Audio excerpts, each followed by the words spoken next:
Hello students, welcome to Raval online classes. I am Vinita Gogia from Raval Convent School.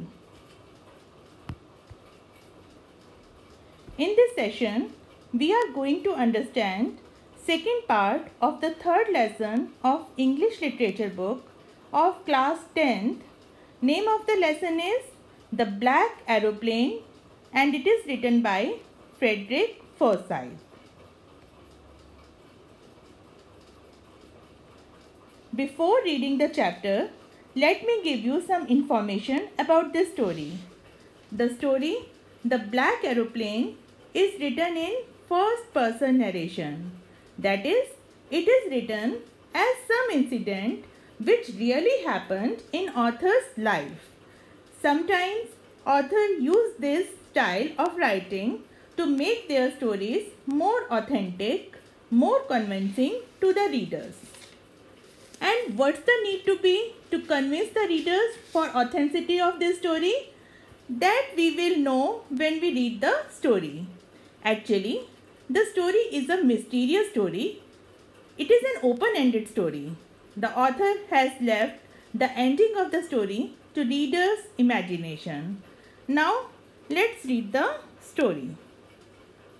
The moon was coming up in the east behind me, and stars were shining in the clear sky above me.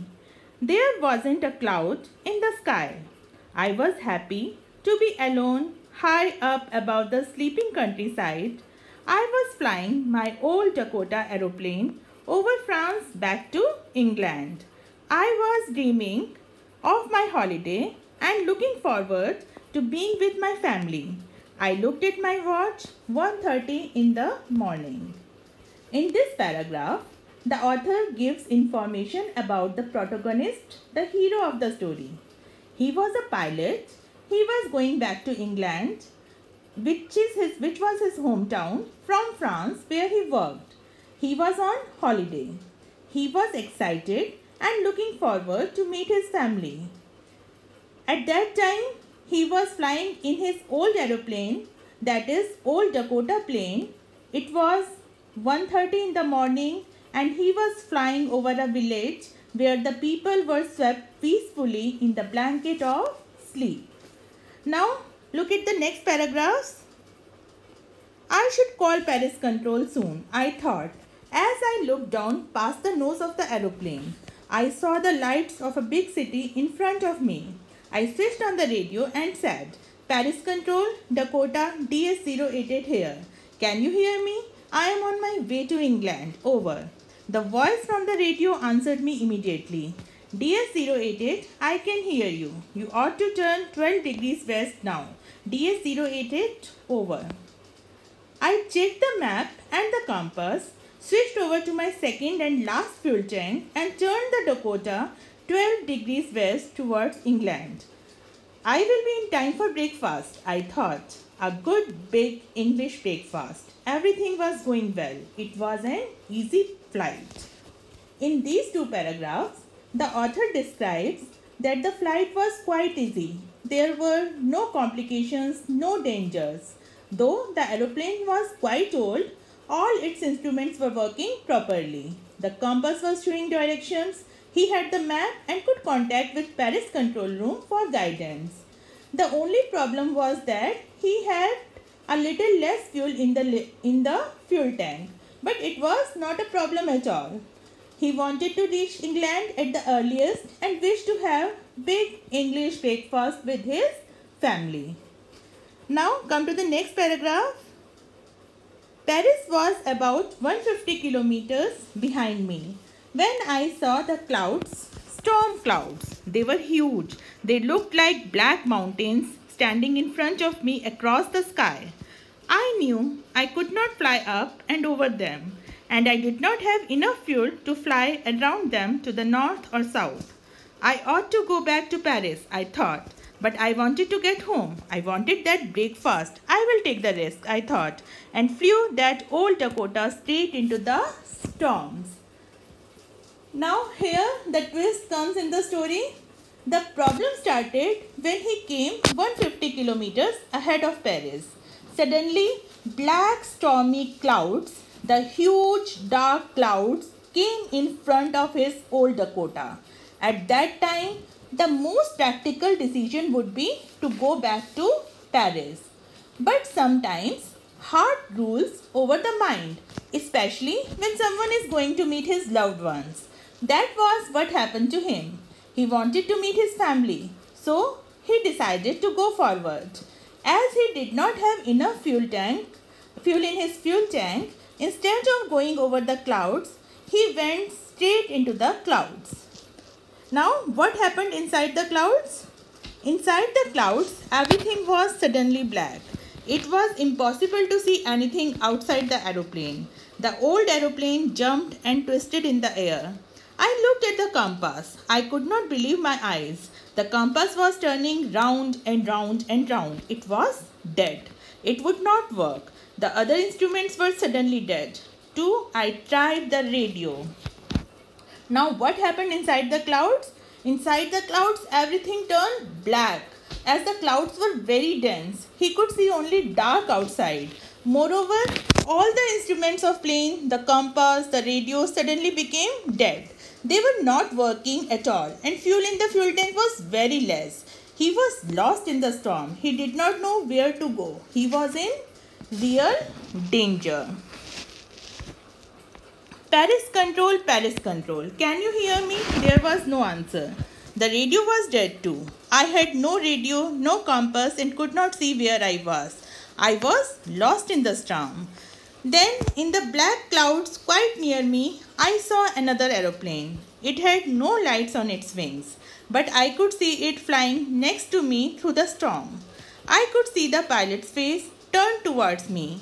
I was very glad to see another person. He lifted one hand and waved. "Follow me," he was saying. "Follow me." He knows that I am lost, I thought. He is trying to help me. So obviously he was very terrified as he is lost in the storm.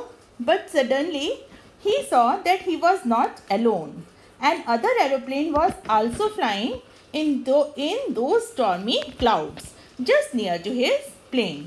The second aeroplane was very strange. It was totally black in color and there were no lights on its wings. It was flying so near that the pilot could see the other pilot's face also.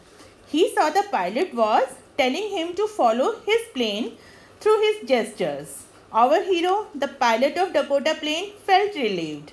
He understood that the pilot of the black aeroplane wanted to help him. He started chasing the black aeroplane like an obedient child follows his elders. Now look what happened. He turned his aeroplane slowly to the north in front of my Dakota so that it would be easier for me to follow him. I was very happy to go behind the strange aeroplane like an obedient child. After half an hour, the strange black aeroplane was still there in front of me in the clouds. Now there was only enough fuel in the old Dakota's last tank to fly for 5 or 10 minutes more.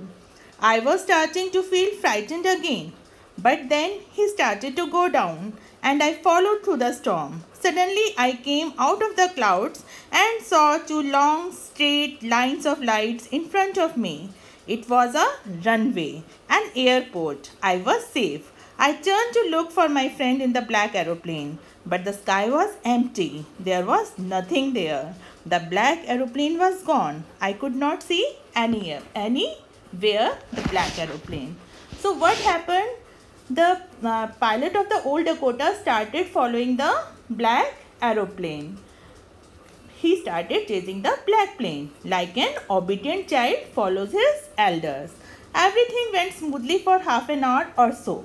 Then the pilot looked at his fuel tank. There was very less fuel. He became terrified again. But then instantly he saw 2 lines of the light. It was a runway. Now what the runway is? Runway is the hard ground where planes land or take off. So on seeing runway, the pilot obviously became very happy. He was safe now. Now he wanted to thank his savior, the pilot of the black aeroplane. But he could not see him anywhere. Neither he nor his plane was visible. The sky was empty. Now see what happened now. I landed and was not sorry to walk away from the old Dakota near the control tower. I went and asked a woman in the control center where I was and who the other pilot was. I wanted to say thank you. She looked at me very strangely and then laughed. Another aeroplane up there in the storm.